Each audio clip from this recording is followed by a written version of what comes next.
Hello, everybody, and welcome to the Early Years Network podcast. That is the Little Minds, Big Ideas podcast.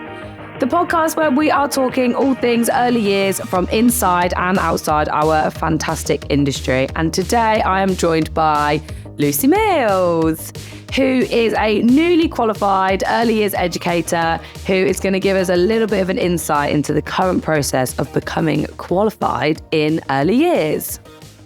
Hello, I'm Lucy. I'm 20 years old. I have a beautiful horse called Badger who I basically spend all my time with. Anytime I'm not at work, I'm at my horse or I'm walking my two dogs, always outside, always in the countryside, in the fresh air. I love spending time with family as well. A lot of my family are really kind of outdoorsy people, so we spend a lot of our time outdoors. We love going on like long walks, finding little hidden gems, little hidden beaches everywhere. Yeah, it's great fun. Nice. I think, first of all, thank you for joining me on my podcast. You're very welcome. It is, I think, becoming qualified in this industry is such a big topic for everyone in terms of staff recruitment and things. And I just want to dive into a little bit more of that. Definitely. So to start us off, I think, what is it that drove you towards early years in general? Now, I won't lie to you. This was a bit of a leap of faith for me. So I've always really enjoyed looking after my goddaughter. She is 8 years old now, but, you know, looking after her from when she was young, I really, really enjoyed that process and kind of seeing her grow up. Yeah. But I had no idea whether I was going to enjoy it when it's like not somebody that I already know.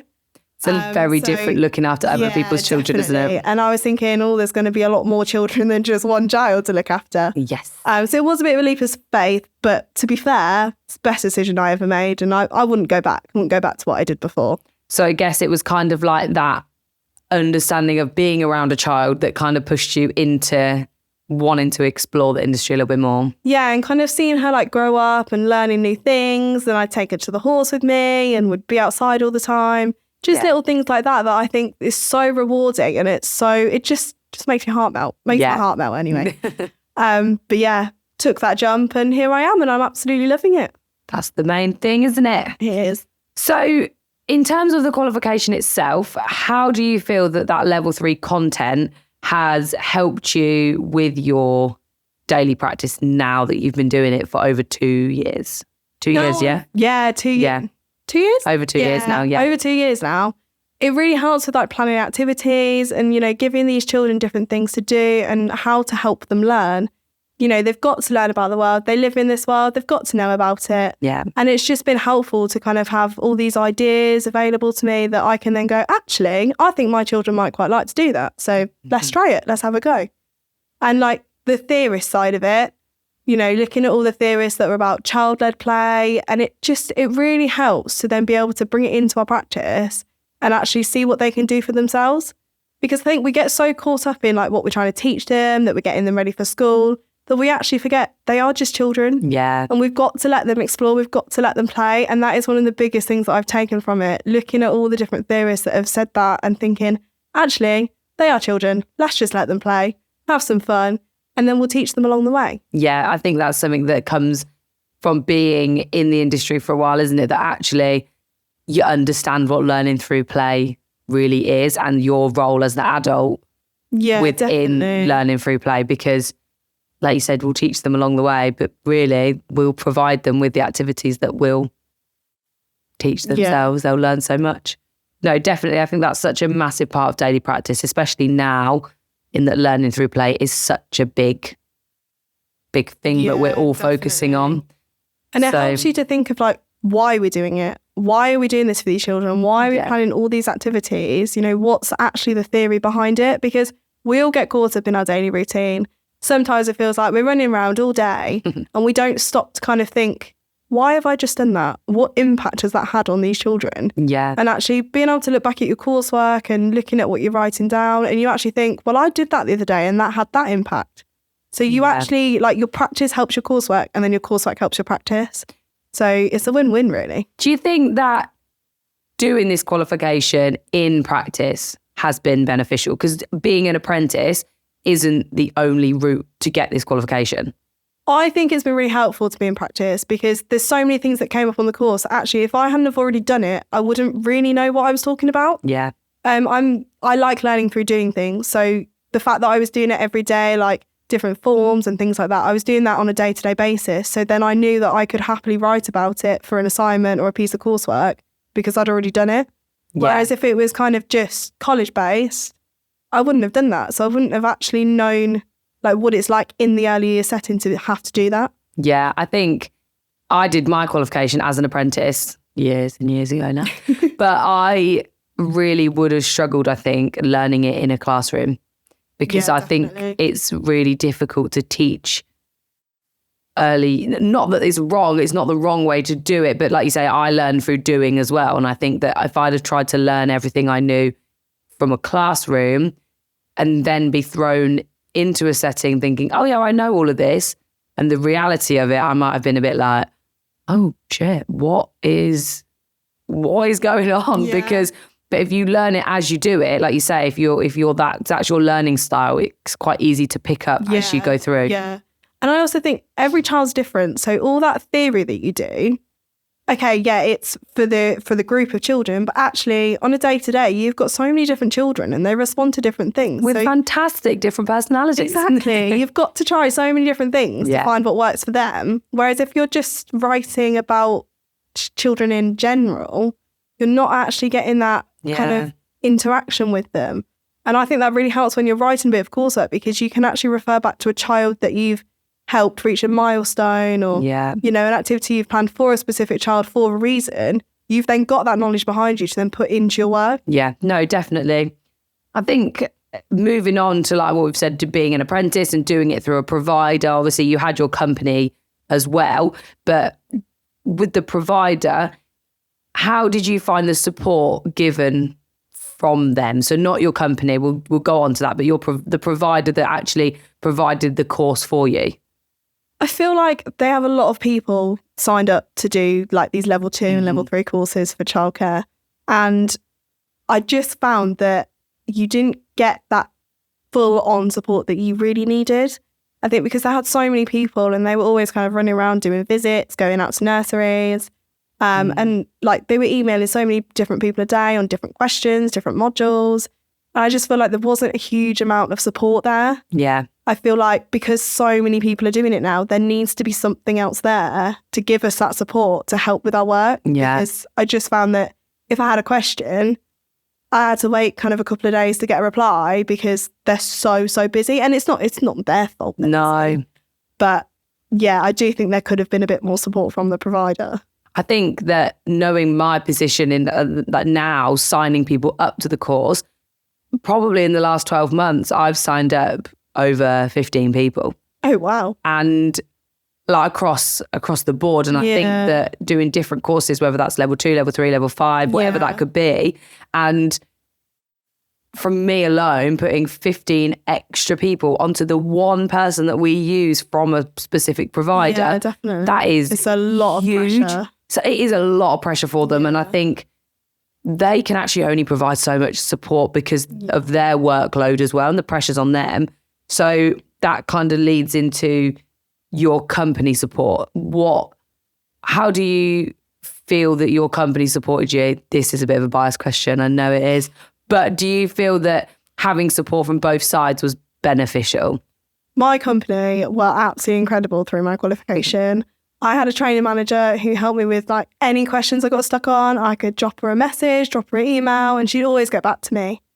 And we also had like a training building. So like after work, if I wanted to stop and do a couple of hours of training, I could go up there, I could chill, do my coursework. And then, you know, they were there in case I needed any help. Whereas with the provider, obviously I had to kind of wait to get the answers. Yeah. So it's really nice to kind of have someone on hand that I could go to if I was struggling, or I really struggled with kind of managing my time, and my company were able to help me with that. You know, they gave me different strategies I could use. So yeah, the support from them was really, really useful. I think it's important to have a relationship when you're going through a qualification, because I'm still studying. I'm doing a different qualification now, and my assessor is fantastic, but that's because I get that contact with her. And I think with the providers of early years apprenticeships now, I don't know if it's about like the backlash of COVID and things like that. I just think that contact time is a little bit lost. Yeah, definitely. And like we said, it's not the fault of the provider. I think it's more their workload has picked up so much. I mean, they do come out and do like the observations that they do for us, but I find that when they come out, you don't actually get a chance to talk to them about anything else you're doing. Like, they just come out for that observation. That's all they get time for because they've just got so much to do. So like, you have your video calls and, you know, your team meetings, but it's not quite the same as kind of having somebody there with you. So that's why like having my company training manager there with me was really helpful, because I could carry on as normal as if I was just doing it at home. And then if I had a question, I could just go, oh, can you just help me with this? And you know, it was easy to do then. What do you think then could have made the process a little bit easier? Is there anything that you think, I mean, we've kind of touched on a little bit more time with the provider and your assessor and things, but again, everyone in the industry at the moment is stretched. Like, there's nothing we can do as an industry in that sense. So what do you think might have made the process a little bit easier? I think what would have helped me would have been more exam prep. So coming up to my exams, I had a mock exam for the knowledge test, which was great. That was really good. That was from my provider. And to be fair, that was marked really quickly and sent back to me straight away. So couldn't have really asked for more from them. But it was more the professional discussion. Yeah. Because we get so caught up in doing things and we're doing it every day. Sorry, just to stop you. For everyone listening, can you explain the exam process at the end of a qualification? So what is it that you, because I didn't have to do that when I did my qualification. I feel like it's something that's come in. So what is it's called the endpoint assessment, isn't it? So what is that process? Yeah, so you've got your endpoint assessment. So you have your knowledge test, and that's basically a multiple choice exam. Mm-hmm. It's all done online. So our assessor came out to us and sat with me in a room, just us two. While I kind of got on and did it, and then it got marked there and then. So I had to wait about 10-15 minutes just to get the results. So that was really nice, because at least I kind of knew how I'd done straight away on that one. And then you then have a professional discussion, which it's an hour and a half video call with an external examiner. It does sound really intense, but actually once you get into it, it's not that bad. Yeah. Like, the initial thought of it for me was absolutely terrifying. It was quite terrifying to start with, the thought of it. But actually, once you get into it, you're just talking about what you do on a day-to-day basis. Yeah. And, you know, they ask you questions about like activities and things like that. And it is just about what you do. Yeah. But I just think that we get so caught up in what we do every day, all day, that we don't actually talk about it. Mm-hmm. So I think actually having more practice for that discussion would really help. Yeah. Because if you're so used to talking about it to your colleagues or like even your family and friends, even if they don't know what you're on about, you can still talk to them about it. You know, it makes no difference to them.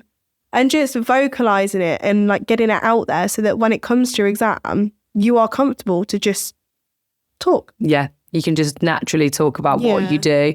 I think that's where reflective practice is so important. I know that even no longer in daily practice, but in the kind of early years role that I'm in now, I always have to reflect on how I've done different things. And I think that it's not something that we do enough in settings. No, definitely not. I think we should do more of that, definitely, because you can't learn unless you look at what might not have actually gone quite so well. Yeah. So I always kind of think at the end of every day, I say to myself, right, what have I done good today? What could I maybe change for tomorrow? Yeah. Because you're never going to stop learning, you know, in early years. There's always going to be something to learn, something new to do, and just other things to try out. So you just have to reflect on what you've done. And there's nothing wrong with holding your hands up and saying, actually, could have done that a bit differently. At least you know for next time. Yeah, no, 100%. I think reflective practice, that's another conversation for another day. But I think it's so important in the industry that we're in, because we're teaching children that it's okay to make mistakes and to understand different feelings and emotions. And I think if we can understand that as adults doing what we're doing, it's really important. So do you feel that going through this qualification process has made you more confident in your practice?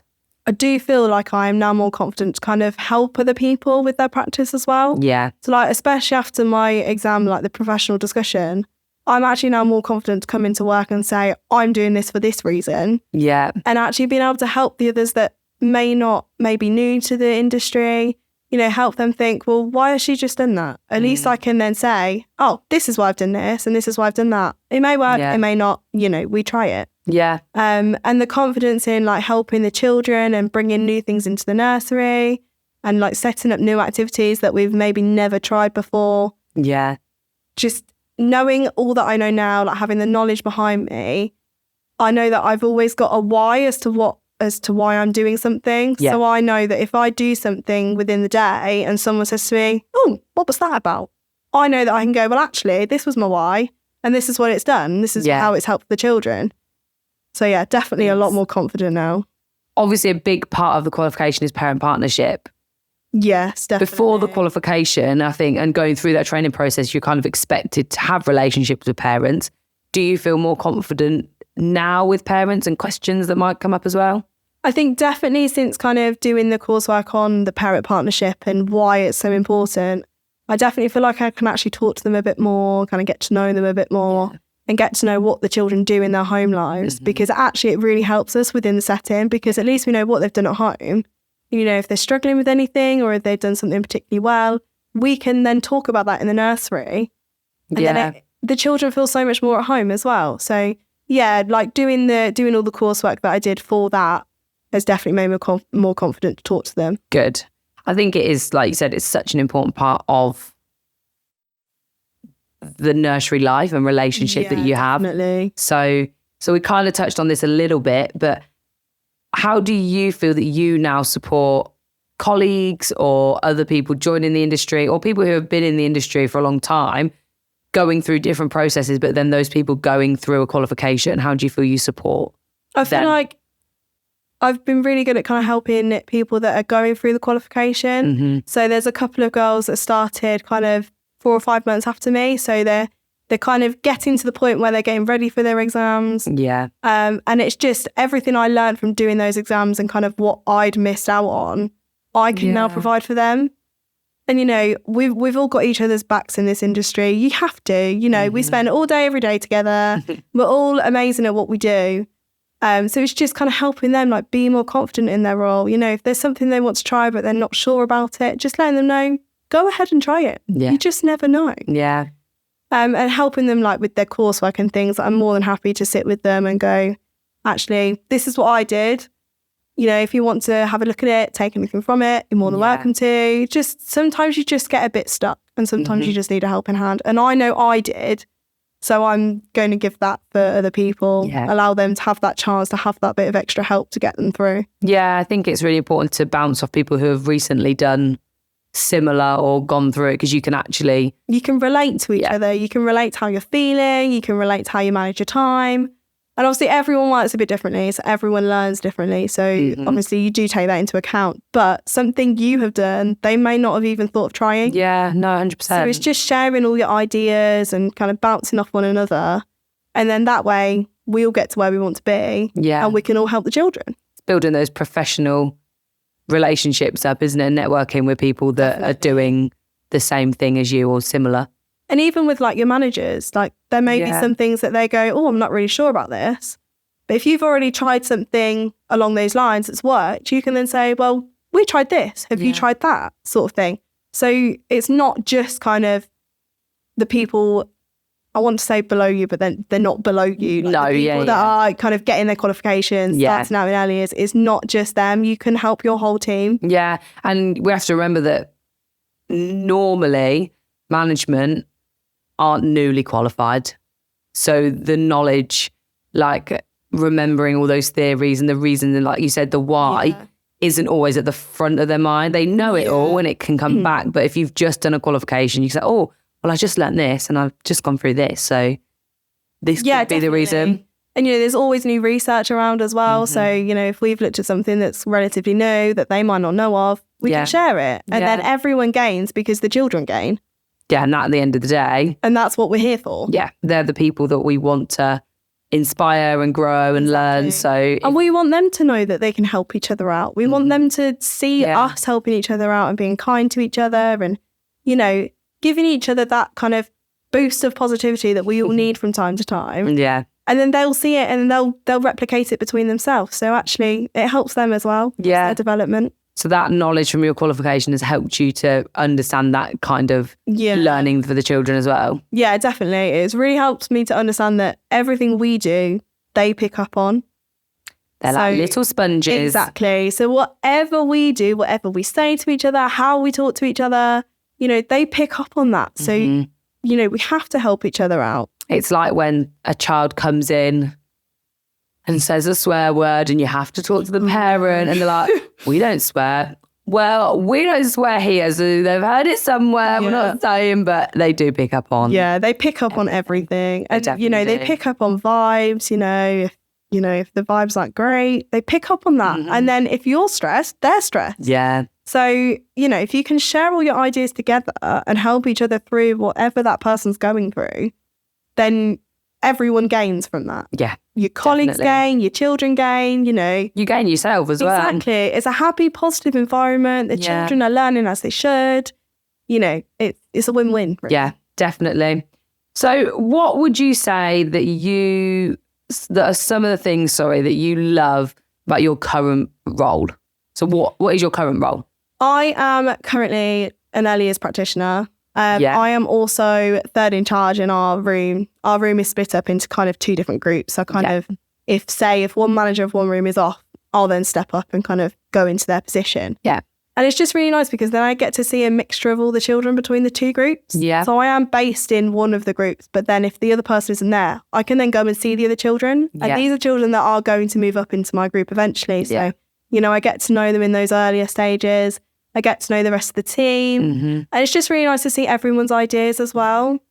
One of my favourite things is walking into a room and all those children are smiling at you. They're so happy to see you. Yeah. And like when you've been on if you've been on annual leave for a week, you walk in the next week and they're all like, Miss Lucy's back. Yeah. It just makes my heart melt. It really, really does. And that is one of my favourite things, knowing that no matter what, I can come to work and these children are so happy to see me. And I'm so happy to see them, They're like my little work family. No, definitely. I think one of my favourite things about walking into any setting is there's always someone who's happy to see you. It doesn't matter what room you walk into.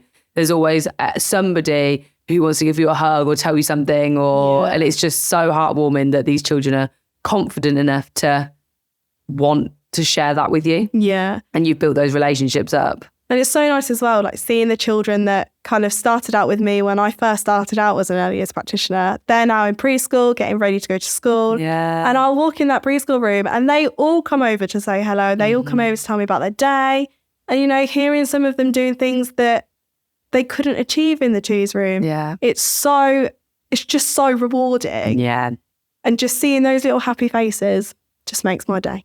Good. That's the main thing, isn't it?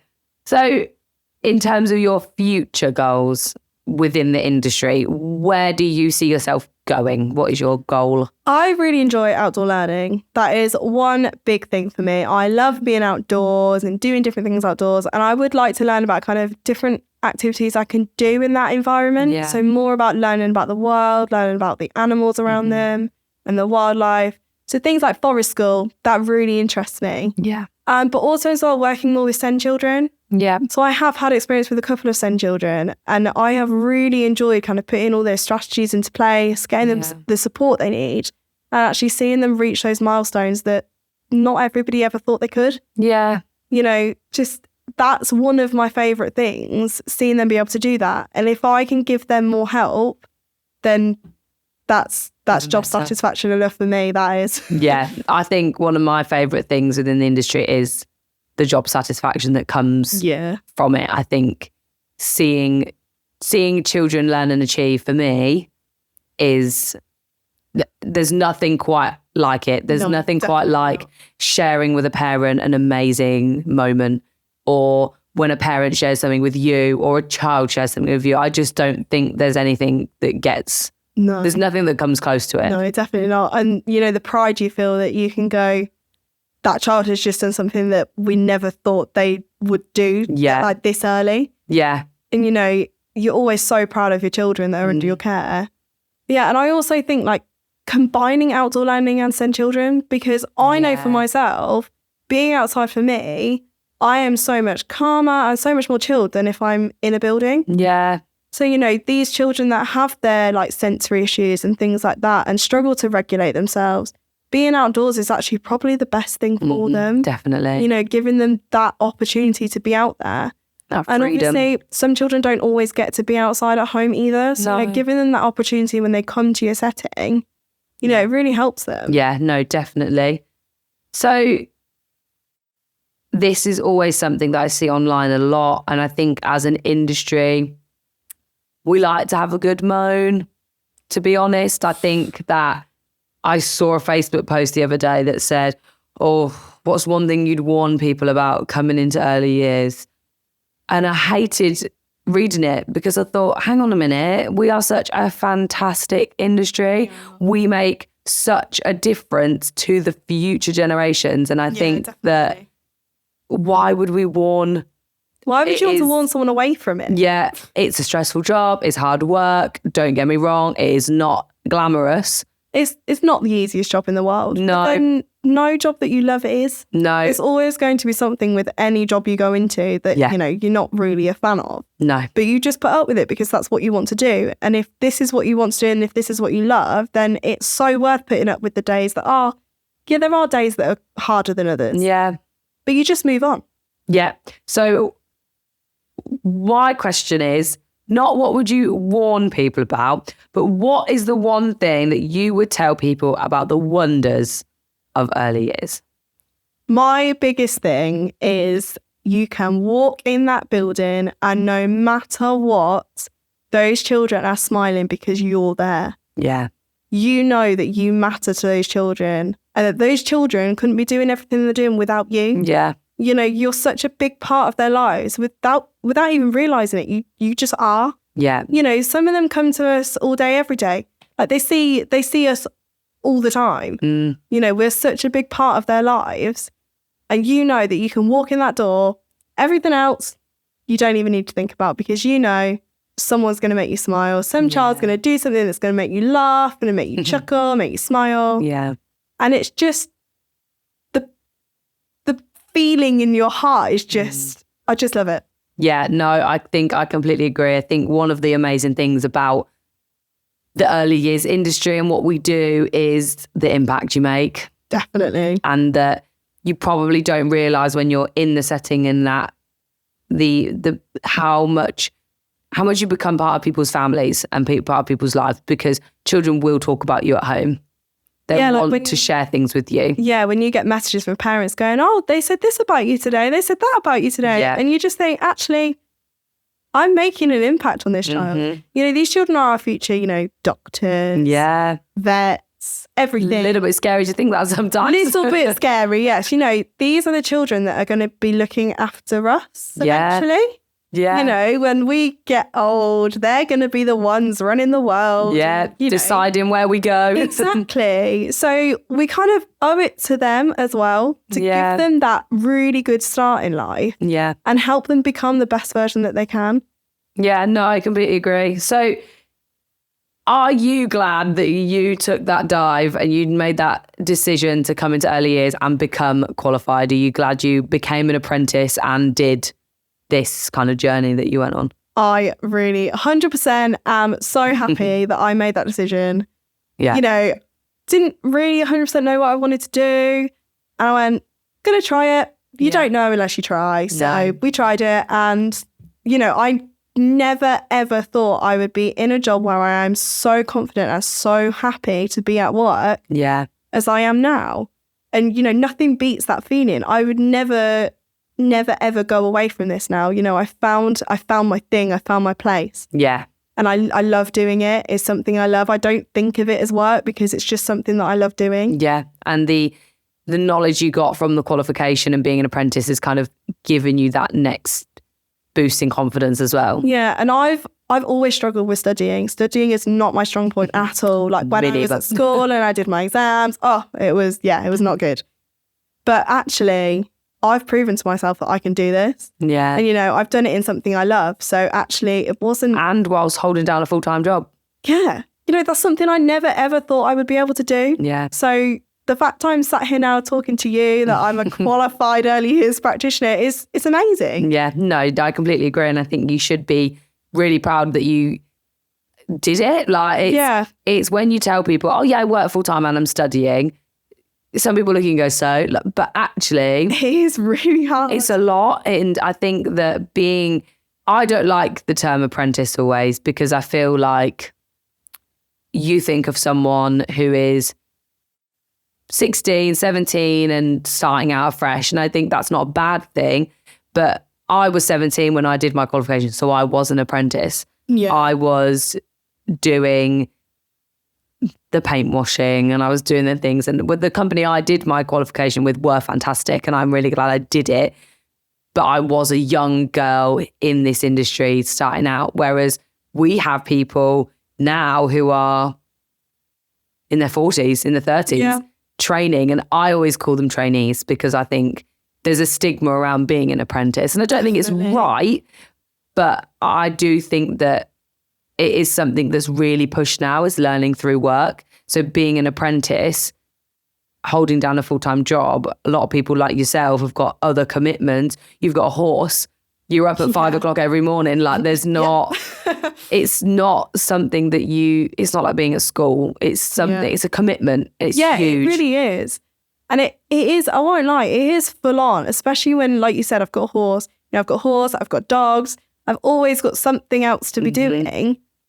But because I enjoy it so much and I enjoy the researching part of it, I love looking at new things that I can put into practice. So actually that part of the qualification wasn't that hard. It was just doing it, trying to sit down and actually have time to do it.